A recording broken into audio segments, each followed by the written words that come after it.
Kofi Rapheal, Acting General Secretary of the National Council of PTA. Thank you for joining us. I remember on Friday when I spoke to you, you mentioned that your assessment as an association in schools across the country revealed dire situation of the shortages. The minister has assured some 150 million cedis has been released by the Ministry of Finance. It will go into stocking the schools. Does it come to you as good news for a start?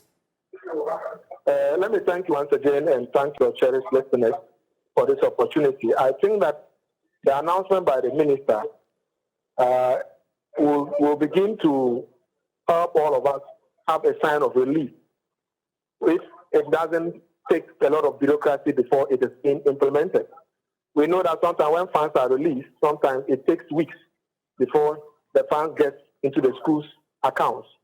What is supposed to get to them gets into their account, and what the suppliers are supposed to get. Sometimes they will tell you that, yes, we have been told that funds have been released, but I have not been paid. So if I have not been paid my arrears, it will be difficult for me to scale up my supply. Now, the challenge is not only issues about inflationary measures that the pressures, as the minister alluded to.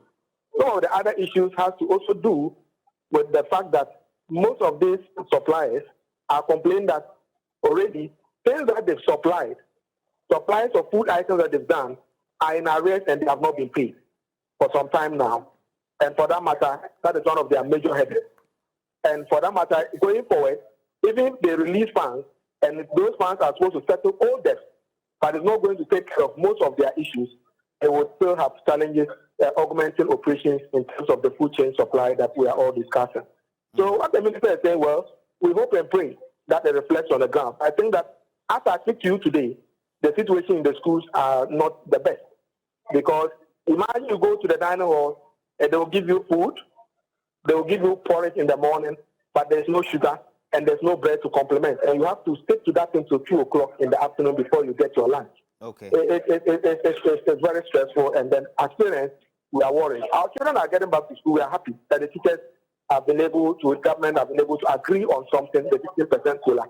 And we are commending all those parties and we are congratulating them that in the interest of the nation, they are getting back on board. But there are other issues that are critical to make sure the school system stabilize completely. And food is something that we cannot do away with it. And we know the implications of food in terms of food security when the school systems are not properly augmented. So we are saying that our members, we've given a press release advising our members and our executives across that they should move into the schools and see what they can do immediately to augment whatever effort is being done by government and other stakeholders to make sure that our children don't die or get starved of hunger while they are in the schools.